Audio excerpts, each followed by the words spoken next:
Okay, yes, good time to start.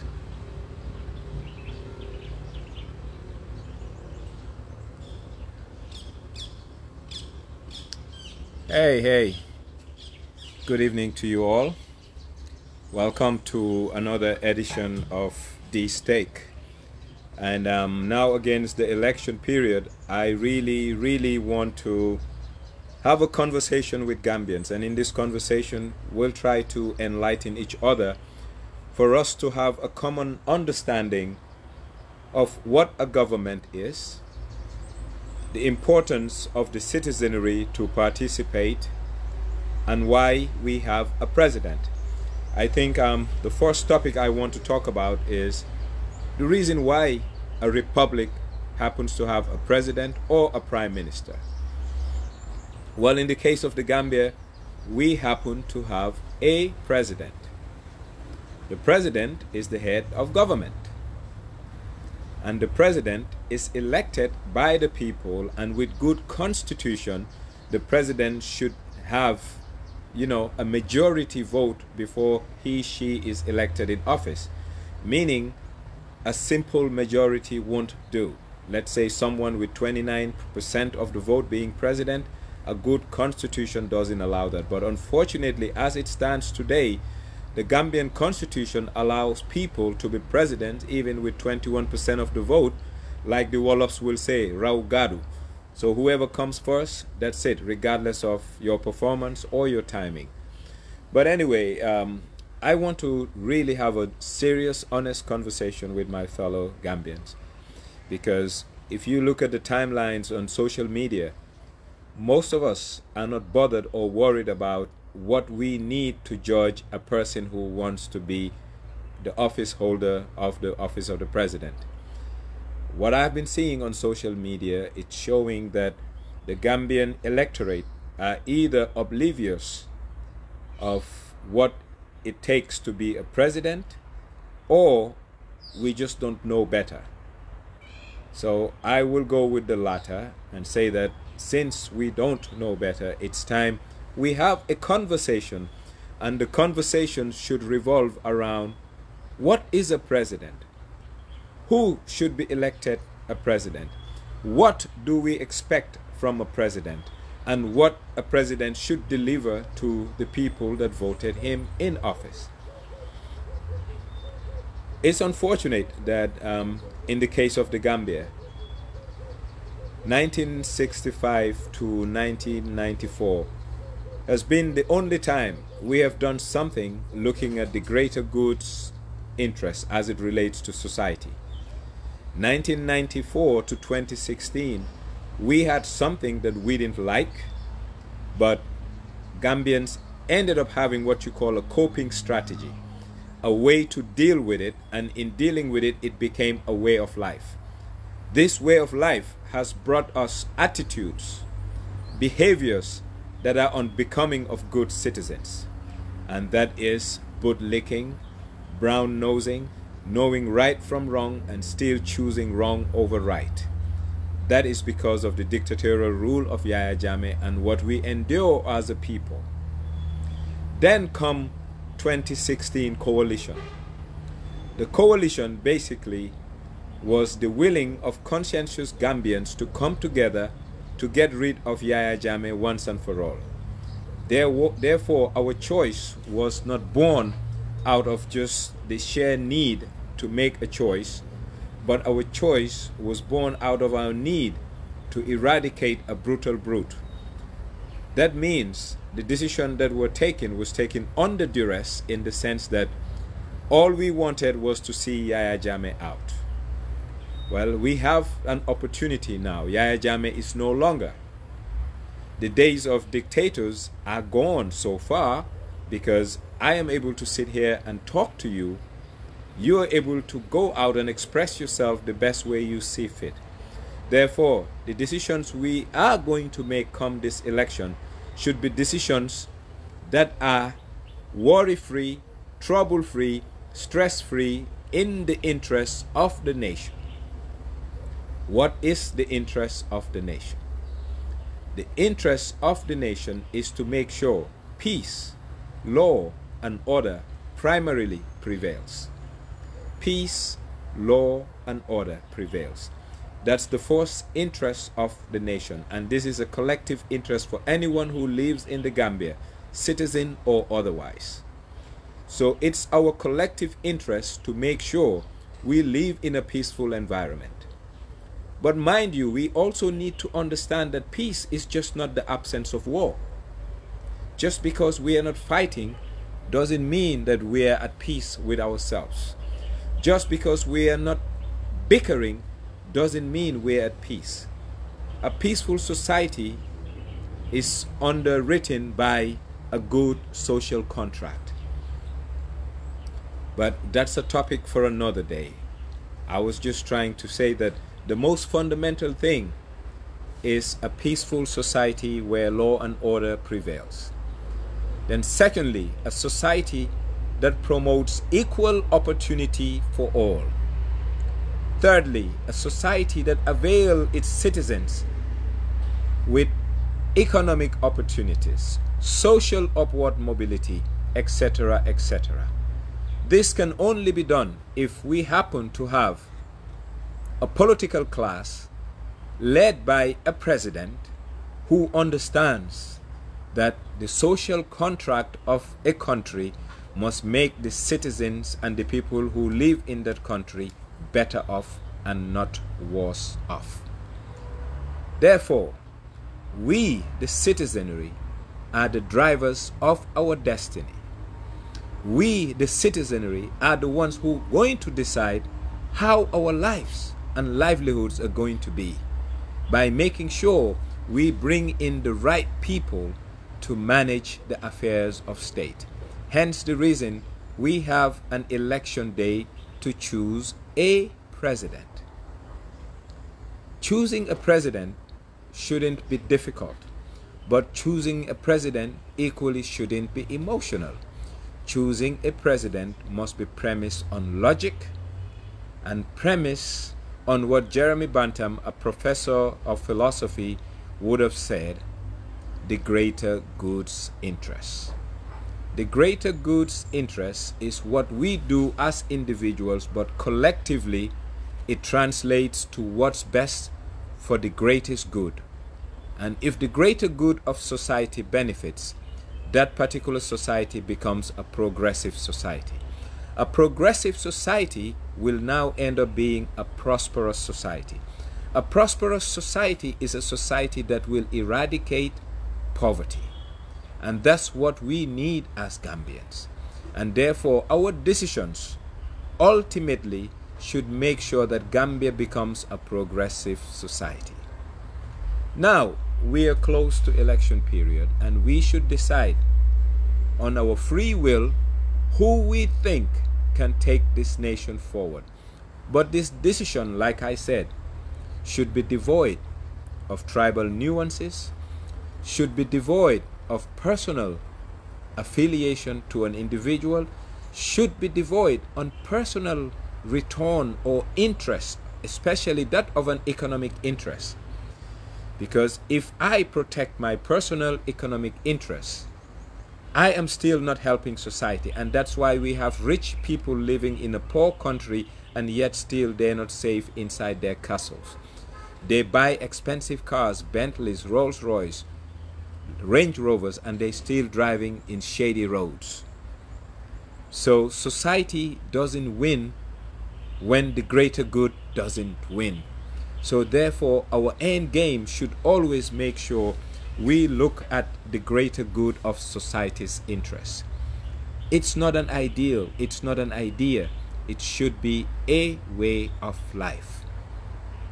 But for this to happen, we need to debunk few things that are stuck with our tradition, our culture, and our way of life. The president, in the Wolof sense or the Mandinka sense, or generally in the Gambian context, is called Bur Mansa. That is the first problem we have. The president is and should be a servant of the people.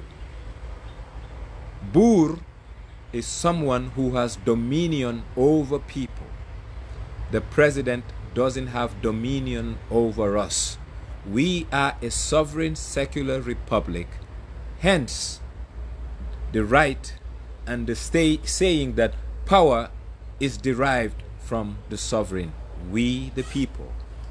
When power is derived from us, we the people, it makes the president subservient to you and me.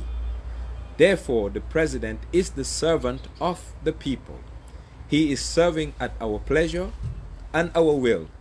That's why Adama Barrow is running helter-skelter, traveling the length and breadth of this country, trying to convince you and I to vote for him. That's why Halifa Saleh is doing the same. That's why lawyer Ousainou Darboe is doing the same. That's why Essa Faal is doing the same. That's why the NOP candidate, Mr. Jammeh, is doing the same. That's why Mama Kande is doing the same. If these people had dominion over us, they will instruct us on what to do. But it means the citizenry don't understand their power, and the citizenry don't understand where they are placed in the scheme of things. We are supreme. We are powerful. We, the people, are mighty.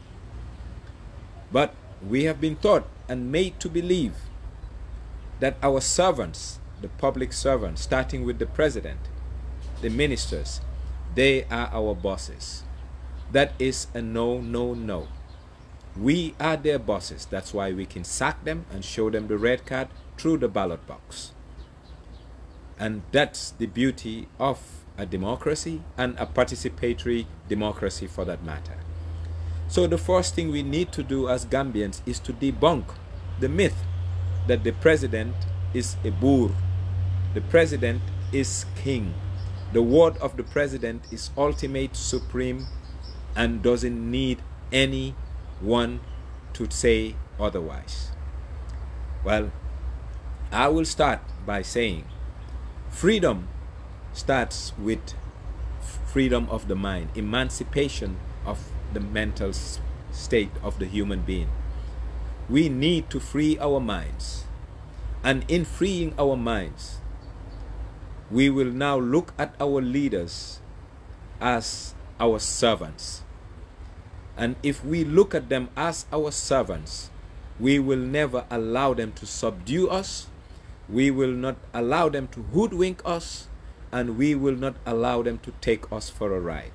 And taking us for a ride cannot go as far as someone spending $150,000 a day for upkeep, and this doesn't include electricity, diesel for the cars that they use, etc. This is just his household needs. It shows that we the people are not woke. It shows we the people are not smart. It shows we the people are either indifferent to what has been meted out on us. We cannot be a poor country and give people a lifestyle that doesn't commensurate with the very people who put the coffers of the state together by paying taxes. So something is wrong, and what is wrong is that we the people need to understand that we need to change the way we think and the way we allow our governments to treat us as a people. Because if up to today the president of our republic didn't step foot in our hospitals, especially the RVTH, which is less than 100 meters from where he sleeps every day, it shows that he doesn't understand the job at hand that has been tasked and given to him by our votes. So this is what Gambians need to understand. You elect a president to understand the wants and needs, the collective wants and needs of the society, and make sure they do what it takes at a least cost to give society a better life and livelihood. And this is something we are lacking. This is something our leadership cannot give us, because they don't think that way. They put self before us. And putting self before us automatically fails them on being our leaders. If you choose to be a president of a republic, you have to be selfless, and the republic should be your primary preoccupation, not self, not any other vested interest. So that's one thing I want Gambians to understand before going to the polls. Adama Barrow is not doing any Gambian a favor if he tells you he's buying ambulances for us. Adama Barrow is not doing any Gambian a favor if he comes to Barton Harding Highway to do a foundation stone for the 6-lane highway we're doing. You voted him in office because you had expectations. Meeting those expectations are part of his job description, and no one should pat him on the back or clap for him because you thought he will give you the best thing possible out of the little that this country has. So doing his job is not worthy for celebration. But how he does his job, how he conducts himself in doing his job, is something you should put under the microscope and scrutiny, especially when it comes to procurement and public contracts. In doing his job, has he done what's best for society's interest in curbing cost, in making sure that society gets the most with the least, rather than society getting something with more than what it should cost? Well, if the answer is shady, we need to wake up and show him a red card, because what we need and what we deserve is a president who will make sure that we do what is right and he gives the country what is best for country. Then another criteria we need to check. There is a Latin saying which, if I translate in English, is we are all first amongst equals. All Gambians are equal under the law, but not all Gambians are equal by virtue of competence, capacity, and character. Not origin, character, competence, and capacity. Now, if we have to judge President Adama Barrow based on competence, character, and capacity, is he fit for purpose? I'm sorry to say, categorically, without hesitation and unequivocally, Adama Barrow is not fit for purpose, for the simple reason he lacks the wherewithal to be a leader. Inasmuch as he wants to lead, he lacks what it takes to lead. What does it take to lead? Primarily, I will say character. What is character? Someone with a courage of conviction and conscience. What do I mean by that? Someone who doesn't need the laws to know what is right and wrong. Someone who doesn't need for someone to remind them of the duty and honor to country. Now, if I make such a blanket statement about an individual, I must give anecdotal references to state why I say what I say. Well, if Mr. President can stand in front of a journalist looking at Gambians who go out on that hot sun December 1st, 2016 to vote for him, to listen to him, and he says without any fear, any second thoughts, with glee, if you are campaigning you can say anything, that is a problem. That is worrisome, and that makes Adama Barrow not fit for purpose. That's just one. Secondly, he understands how far and from whence we came collectively as a nation. Therefore, he understood our suffering, the indignation that Yahya Jammeh meted out on a cross-section of this country, society. And yet still, he has the audacity to go all the way to Kanilai, the birthplace of Yahya Jammeh, not only at his birthplace, his own home, to visit his family, to make amends with them, when he is yet to visit the victim center, when he is yet to see and deal with the victims of the 22 odd years of brutality. That person is not fit for purpose, because the greater good's interest is not what is important to him. Therefore, he once again is not fit for purpose. Thirdly, if he so choose and decide to be strange bedfellows with people who have brutalized Gambians, who have maimed Gambians, who have looted our chest, our treasury, our coffers, our resources, then that person called the president is once again not fit for purpose. Now, the choice is ours, we, the citizens of this country. What you do with your vote is not for Nyang Jai to tell you, but you should make sure your vote counts towards transforming our lot, transforming this bad luck we've gone through. What is bad luck? Bad luck is when you have high expectations and the turnout and turnaround is abysmal.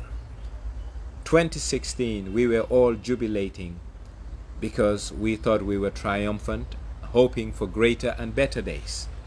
Now we have reached a point whereby better days have eluded us. But better days have eluded us because we happen to have a leader who doesn't understand what better days are for Gambians. He knows what better days are for him, because we have seen the physical transformation of him and his immediate family. We have seen the structural transformation of him and his immediate family by the buildings he's building, the material possession he has acquired at the expense of all of us. So is it that we are stupid or we are indifferent? I know most of us are not stupid, but some of us are selfish. Selfish in the sense that the status quo as it is working well for us and we are benefiting. Since we are benefiting, we are oblivious to what's happening to the greater good of Gambians. And this is the predicament of us, the Gambian. This is why we are suffering collectively as a people. This is what's making Gambia a backward nation, because we put our selfish interests before the collective good. And right now, if we want to change our country, we must make sure the collective good comes before personal. Because if you look at the ministers enabling President Barrow, they know too well what's happening is not in the greater good's interest. Yet still they're pushing that agenda. It shows selfishness and it shows disregard for the greater good. And whenever you show disregard for the greater good, it means self comes before us. And such a people cannot be public servants. And that once again should bring us to a somber reflection, whereby we put a mirror and look at self and ask ourselves, are we better off or are we worse off as a nation December 16 to date? And any honest Gambian will admit that we are worse off. So why give a chance to someone who has changed your fortunes adversely? Unless you are selfish. So right now, I think the equation is Barrow should be out of it. He has the right to ask us for our vote, but we should be dignified enough to say he doesn't deserve our vote because he never looked out for us. I therefore believe we should look at an Esam Baifal, we should look at a Mama Kande, we should look at an Ablaye Jammeh, we should look at a lawyer Dabo, and see who we want out of this lot. That's not Nyang Jai to tell anyone who to vote for, but I can tell you who not to vote for based on precedent, something he has done to us. Now, ask yourself, do you have dignity in you as a Gambian? If the answer is yes and you have dignity, should you give your vote to someone who has robbed your dignity? Robbing your dignity doesn't go as low as you getting sick, going to a hospital, and you cannot be treated because that hospital is ill-equipped. Being robbed of your dignity doesn't go farther than someone breaking into your house whilst you're sleeping, holding you to gunpoint or knife point and wanting to take something from you. Mr. Jang, good day. That in itself shows that your dignity has been compromised. Now ask yourself whether the young Gambian kid who is supposed to be given an opportunity in life to build life skills, to be able to be an independent member of society who will be productive, but because of corruption, monies that were meant for schools didn't go to schools, and he ended up having poor education, ended up being a drug abuser, ended up being a criminal. The dignity of that Gambian has been robbed by the administration that really perpetuated his ill fortunes. Therefore, any Gambian with conscience should say that we cannot and I should not give my vote to someone who has brought nothing but misery to my fellow citizens. He had a chance, he squandered his chances. Now, it's now up to you and me to vote wisely, vote our conscience, and liberate our country. In liberating our country is to make sure we hit once again the reset button for a genuine, sincere transition that's going to bring a turnaround that will be the beginning of a new dawn for our country. The Gambia is yearning for a new dawn, and that new dawn will not emerge if the Gambian is not resolute, if the Gambian is not willing to put tribal nuances, personal interests, to say that I am going to look for what's best for the greater good of Gambians, so the greater good of society can be better off.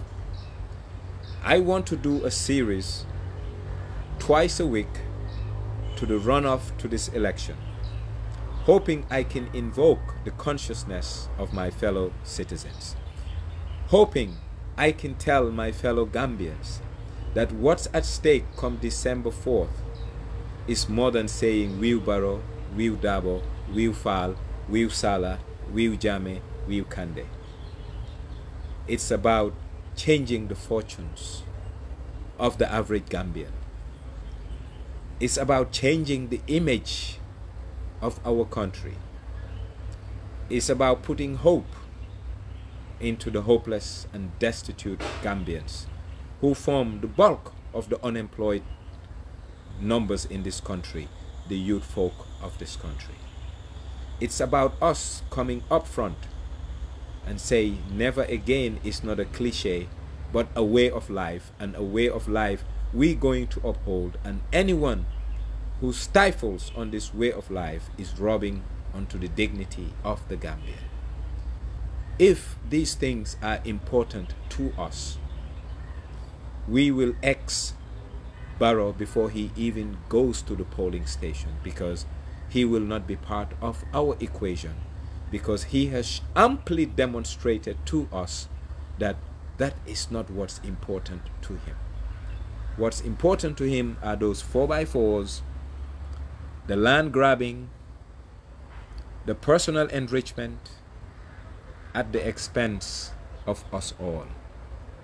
And we should not tolerate nor allow that. So Gambians, let's wake up. Gambians, let's wise up. Gambians, let's stand tall for the preservation of our dignity and pride as Gambians. I therefore urge you all to take your time, shop for your candidate of choice. But while shopping for your candidate of choice, do a tactical analysis. What is a tactical analysis? Do I want my vote to be a symbolic vote, or do I want my vote to be a substantive vote? A symbolic vote is I voted for X because I believe in him, but I know X cannot make the difference or deliver Gambia to the promised land based on numbers. Or you say, I made a substantive vote. The substantive vote is my primary preoccupation is I want change and the status quo must cease and end. If I want the status quo to cease and end, I must make a tactical voting strategy. A tactical voting strategy is to say that my end game is change. And in all fairness, looking at the environment, candidate X is the candidate who can bring about change, not because I like him, but he has the numbers at hand. So therefore, I'm going to do that to end the perpetuation of the status quo primarily. But even after tactical voting, we should all put pressure on whoever wins this coming election to say that the way we lived over the past 5 years is not a dignified way of life. A dignified way of life is not a life whereby you have to wake up 3 a.m. in the morning to fetch water to be able to have a shower and cook a meal during the day. A dignified life is a life where a police officer will not beat a fellow citizen because the police officer thinks he is mighty and powerful. A dignified life is not seeing your country being used as a narco hub to bring drugs and nothing is happening in the judicial space to punish would-be traffickers and enablers of trafficking. A dignified life is for you and I, God forbid, when we fall sick, to go to the hospital and have best care our country can give us. Today, our hospitals have been turned into death traps, a place you go to see your final days. That is not dignity, and that's not what we bargained, and that's not what we deserve, and that is something we need to collectively fight and stop. Hence the reason we need to vote wisely, and we need to make sure our vote counts. We need to make sure our vote brings in the change we collectively need. Because that is one thing all Gambians across the spectrum, unless you are enjoying, unless you are benefiting from this current status quo that is holding this country hostage as it relates to its development trajectory.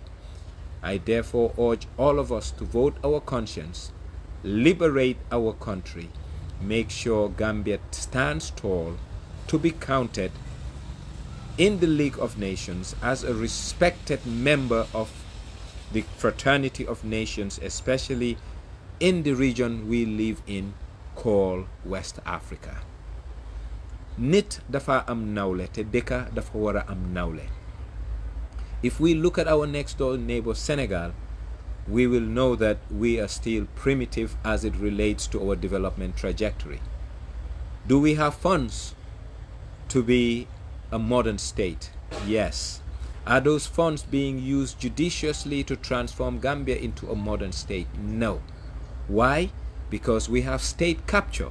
State capture by a group of people who see Gambia as their resource to extract, and that must stop if you have dignity in yourself.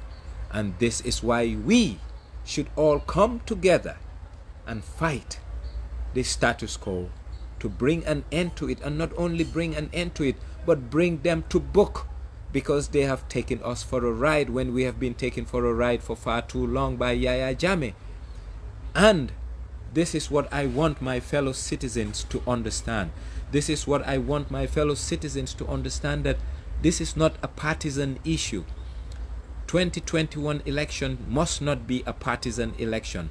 It must be an election to regain the dignity and pride of our nationhood, the dignity and pride of our citizenship, the dignity and pride of our struggles past. If we allow the status quo to go ahead, we might as well say that we should have allowed Yahya Jammeh to stay. And I have an equation, and this equation mentally is in my mind to date. If we all said that 2016 Jammeh must go because something was wrong, and we unanimously accepted that something was wrong. Now, since we unanimously agreed that something was wrong and it needed to be changed, we decided to come up with a coalition. The coalition has failed us as it relates to what we wanted and expected, but we cannot cry over spilled milk. We need to change where we were to where we ought to be. How? Now, if anybody wants to vote for President Adama Barrow, de facto you are voting for Yahya Jammeh. Not only because he is in coalition with APRC, he is continuing the very things that Yahya Jammeh had in our books. The seditious acts, the Public Order Act, the simple majority for our electoral code, obnoxious, media laws that are so repressive that can put people to jail who are merely just expressing themselves. Today, if I want to have a demonstration, I have to go to the police, and it's up to the discretion of the police whether I have the right to go out when my constitution has guaranteed me unfettered right to express myself as I see fit.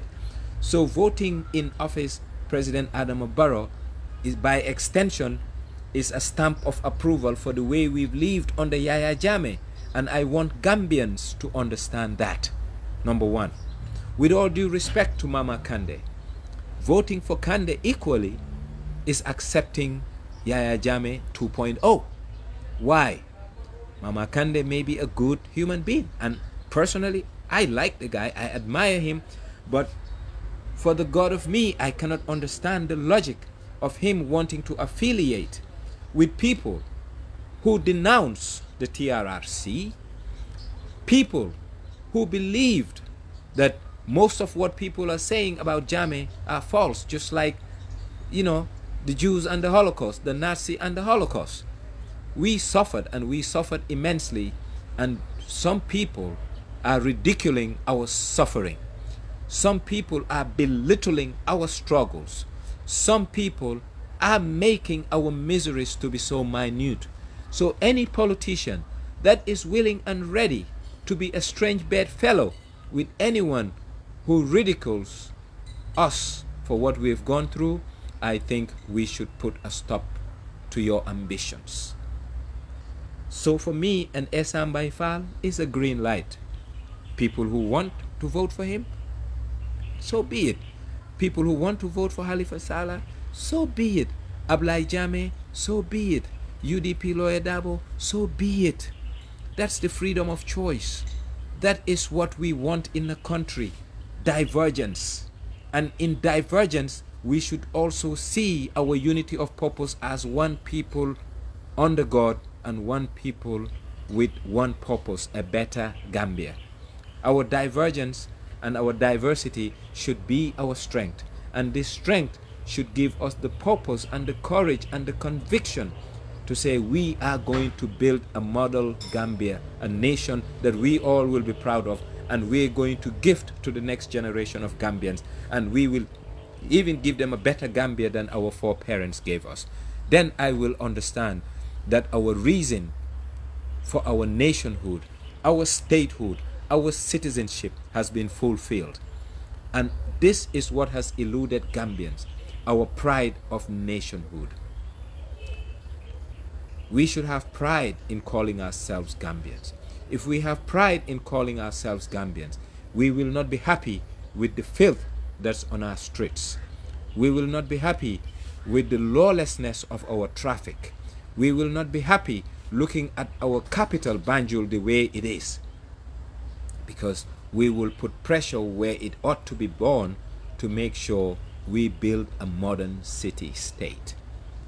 So who needs to change? It's not the politician. It's you and I. We the people need to change. And the change we need is to force our leaders to understand that they are our servants.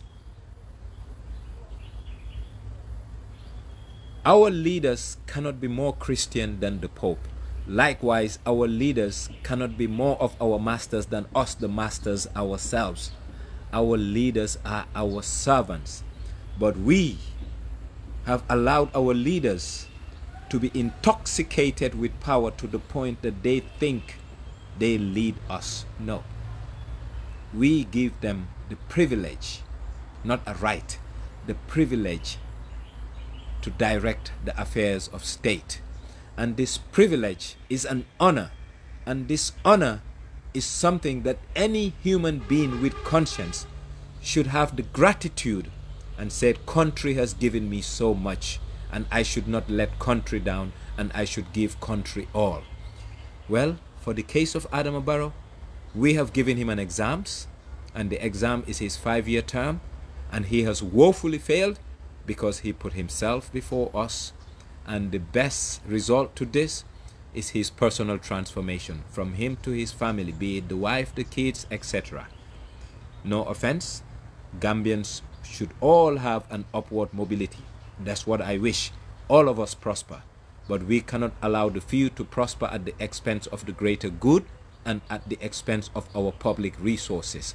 And that's why any conscientious Gambian must not give their vote to Adama Barrow. And if they give their vote to Adama Barrow, watch and send andagi as it relates to their responsibility to state. The other candidates, their choice. But it's high time we think, and high time we ask ourselves, the conversations we have over social media insulting people's mothers, will that help our country? The answer is no. The president made a statement yesterday that come fiscal 2022, that's January, he's going to pay all Al-Kalulu's salary. I think what should have flooded the timelines of Gambians is the debate. Mr. President, tell us how you are going to do this. Mr. President, tell us how you're going to finance this. Then we have a debate. But unfortunately, Gambians are not interested in having a debate as it relates to what's going to take this country forward. Our debates are so narrow and it's all about personal issues. Gambia is not in need of that right now. Gambia is in need of our brains. Gambia is in need of our hearts. And Gambia is in need of our mights. That's what this country needs. Sweat, brain power, and our hearts. That's what Gambia needs. It needs our brains, our sweat, and our hearts to make sure we can transform it to be better than what it is. I will continue this series at least twice a week, and I hope you guys, you enjoy it and it becomes food for thought for you to sit down and ask yourself, what have I done for country lately? Well, if you haven't done much for country, do the bare minimum for country and vote wisely. Vote for the best interest of the collective good. Make sure your contribution towards making Gambia a better place becomes a meaningful contribution by not wasting your vote, but putting your vote wherever you think we can have a better Gambia. But I will close by telling all well-meaning Gambians that a vote for Adama Barrow is not a vote for a better Gambia. Because he has been tried, we gave him the test, he has failed, but he not only failed, he failed us with indignation by showing us he doesn't care about how we think and feel. If he did, he will not tell us, when you're in election, you can say anything. If he cared about us, he will not allow people who took this country for a ride by looting the public coffers of this country to be so close to him. He will not allow contracts to be given to people fully knowing that these contracts are bloated and they were not done in the best interest of society. If he means well to us, he will not take from our coffers $150,000 a day to feed himself and that little family of his. If he means well to us, he will not drive a car provided to him by a patron who happens to have an economic rent-seeking interest in our economy and country, and yet still he had the audacity to tell us, Kalilu gave me this car. Oh no, sorry. Kalilu said he bought this car in America. What a shame. But it's not the shame, it's the belligerent act he perpetrates on us in your face, like he doesn't care about how we feel. When you care about how your citizens feel, you should care what you should do to them. And this president has shown us he doesn't give a hoot about none of us. If he did, our hospitals would have been better, not lining it up with ambulances. He would have lined it up with MRI machines, scat can machines, you know, ultrasound machine, cancer treatment machine, you know, a good proper laboratory for blood banks, dialysis machines from all nooks and crannies of this country. That's what the Gambian is yearning for. That's what the Gambian is expecting from anyone who wants to be a president in this country. I therefore believe it is incumbent on all of us to make sure we not only vote wisely, but we look at the character of individuals we want to bestow power onto. Character means everything. Integrity means everything. And when a person lacks integrity and character, it's like a flesh standing without a skeleton. To thine own self be true. And President Barrow, to your own self be true and ask yourself, have you been fair to the Republic, considering where the Republic has picked you from, where the Republic has brought you, and whether you have given back to the Republic what Republic invested in you? That's for you to answer. But for my listening audience, it's for you now to ask yourself whether President Barrow has been fair to the Republic. If you believe he has been fair to the Republic, I just want to ask you a few things. Why is it that we're having more women dying of childbirth today? Why is it that we're having more dropouts from school and failure for their middle and high school exams? Why is it that drug abuse is so rampant in this country? Why is it that crime is so, you know, all over the place? Why is it that procurement in this country is done not in the interest of the greater good? You look at the recent outcry with GNPC and their supplier, who doesn't even know fuel was given an opportunity to sell fuel, all because of crony capitalism, because of a dysfunctional procurement system that is fueled by patronage, and this has led to a state capture.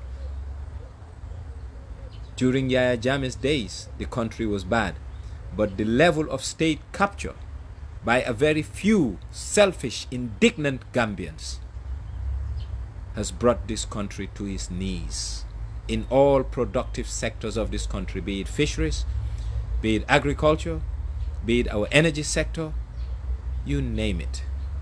Why are we allowing it? And this is something that must come to an end, and it will only come to an end if the citizen wakes up, wises up, and understand that the country is ours, not the people who have captured the state. And it's our responsibility to make sure that this state capture comes to an end And it should not only come to an end, it should come without impunity, and that means we need to bring them all to justice and let them face the law for what they have done to country, because we deserve better. And we are about to gift Gambia to the next generation of Gambians, and as it stands today, there is nothing good that we are about to give them. Our debt to GDP ratios are poor. Our total debt stock is bad. We literally are going to gift the next generation of Gambians a bankrupt country, thanks to the people who enable the politically expedient needs, wishes, and aspiration of a selfish president. That in itself should make you put an end to this.